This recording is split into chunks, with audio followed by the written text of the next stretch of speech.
Hi అండి, welcome back to my channel Nagamani Telugu వంటలు.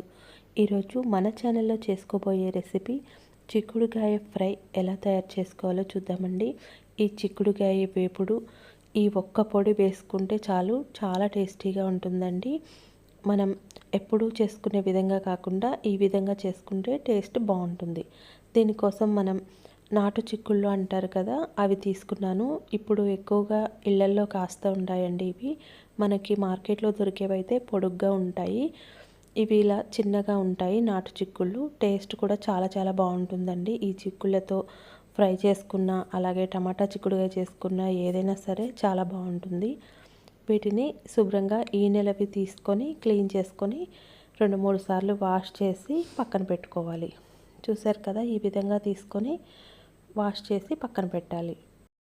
ఇప్పుడు మనం ఈ కూరలోకి ఈ పొడి తయారు చేసుకుందాం. దానికోసం మనం స్టవ్ మీద ఒక ప్యాన్ పెట్టుకొని అందులో 1 స్పూన్ ధనియాలు వేసుకోవాలి. అలాగే పుట్నాల పప్పు ఒక 2 స్పూన్లు వేసుకోవాలి. అలాగే ఎండు కొబ్బరి లేదా పచ్చి కొబ్బరి ఏవైనా సరే ఇలాగా ముక్కలుగా కట్ చేసుకొని వేసుకొని ఇవన్నీ కూడా బాగా రోస్ట్గా వేయించుకోవాలి. ఈ విధంగా వేయించుకొని స్టవ్ ఆఫ్ చేసి చల్లారనివ్వాలి. ఇప్పుడు మనం ఇవి చిక్కుడుకాయలు శుభ్రంగా క్లీన్ చేసుకొని పెట్టుకున్నాం కదా, ఇందులో మనం వాటర్ కొంచెం వేసుకొని స్టవ్ మీద పెట్టి ఒక 2 పొంగులు వచ్చే వరకు ఉడికించుకోవాలి. ఈ విధంగా చేసుకోవడం వల్ల మనం తర్వాత వేపుడు చేసుకున్నప్పుడు కూడా ముక్క గట్టిగా లేకుండా చక్కగా ఉడికిపోతుంది. అలాగే టేస్ట్ కూడా చాలా బాగుంటుంది. మనం వాటర్ అనేవి మరీ ఎక్కువగా వేసుకోకుండా ఉడికించుకోవడం వల్ల మనకి పోషకాలు అనేవి కూడా పోకుండా ఉంటాయి. ఇప్పుడు మనం వేయించి పక్కన పెట్టుకున్నవి చల్లారాయి కదా, వీటిని ఒక మిక్సీ జార్ తీసుకొని మెత్తని పౌడర్ లాగా పట్టుకోవాలి. ఇప్పుడు ఇందులో 1 స్పూన్ సాల్ట్ వేసుకోవాలి. అలాగే 1 స్పూన్ కారం వేసుకోవాలి. కొన్ని వెల్లుల్లి రెబ్బలు కూడా వేసి మెత్తగా మనం పొడిలాగా చేసుకోవాలి. రోట్లో దంచుకున్నా పర్లేదు, లేదా మిక్సీ జార్లో వేసుకున్నా పర్లేదు. ఈ విధంగా మెత్తని పౌడర్ లాగా పట్టుకొని మనం ఇది పక్కన పెట్టుకోవాలి. ఇప్పుడు మన చిక్కుడుకాయలు అనేవి పర్ఫెక్ట్గా ఉడికాయండి. ఈ విధంగా ఉడికితే సరిపోతుంది. మరీ మెత్తగా అయిపోవాల్సిన అవసరం లేదు. ఇలా ఉంటే సరిపోతుంది. ఇప్పుడు జల్లెడ గిన్నెలో వేసుకుంటే ఏమైనా వాటర్ కొంచెం ఉంటే వెళ్ళిపోతుంది. ఇప్పుడు మనం స్టవ్ మీద ఒక కళాయి పెట్టుకొని అందులో ఆయిల్ వేసి ఆయిల్ హీట్ అవ్వనివ్వాలి. ఆయిల్ హీట్ అయిన తర్వాత మనం ఎండుమిర్చి, అలాగే తాలింపు గింజలు ఇవన్నీ వేసుకోవాలి. ఈ తాలింపు గింజలు వేగిన తర్వాత ఇందులో కరివేపాకు వేసుకోవాలి. కరివేపాకు కూడా వేగిన తర్వాత మనం ఒక ఉల్లిపాయ కట్ చేసుకొని చిన్న ముక్కలుగా వాటిని కూడా వేసి వేయించుకోవాలి.